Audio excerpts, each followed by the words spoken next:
Muling nabawi ng Ateneo de Manila University ang titulo sa UAAP Season 79 Baseball. Over the hump here. Tantuico makes contact and gets back. Ito na ang ika-4 na titulo ng Ateneo sa nakaraang 5 taon.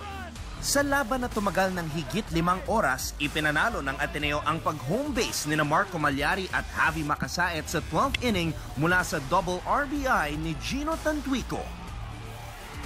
Second base. 2 outs to po. Acuna makes contact. And this could be it. And Ateneo has reclaimed the UAAP Baseball Championship. Nagtapos ang laban sa score na 14-12. Paulo Macasaet! Itinanghal na Finals MVP si Paulo Macasaet. Our Rookie of the Year. Habang Rookie of the Year naman si Dan Laurel. I'm not expecting na maging Finals MVP, pero I had to play to my best. The feeling of being an MVP doesn't matter. What's most important is manalo yung team because it's a team sport.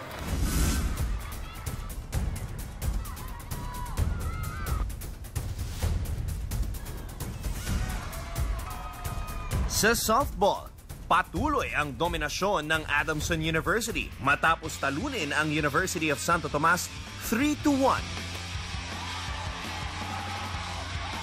Center is calling mine, and she does it. And that will end the UAAP Softball Finals.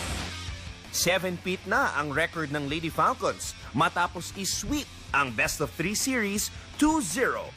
Nanguna para sa Lady Falcons ang senior na si Angeli Orsabia na itinanghal ring season MVP, most home runs at best slugger. Yun yung goal ko na hindi ko papalagpasin, hindi ko ikakat yung history ng 6 feet nila. Gagawin kong 7 feet. I know na this is not an easy path for us this year. This year, I think they surprised me. So, nakuha pa rin namin ngayong taon ng title. Inuwi naman ni Laika Basa ang Finals MVP. Si Flor Pabianya naman ang nakakuha ng most RBIs, habang si Krisha Cantor ang most stolen bases.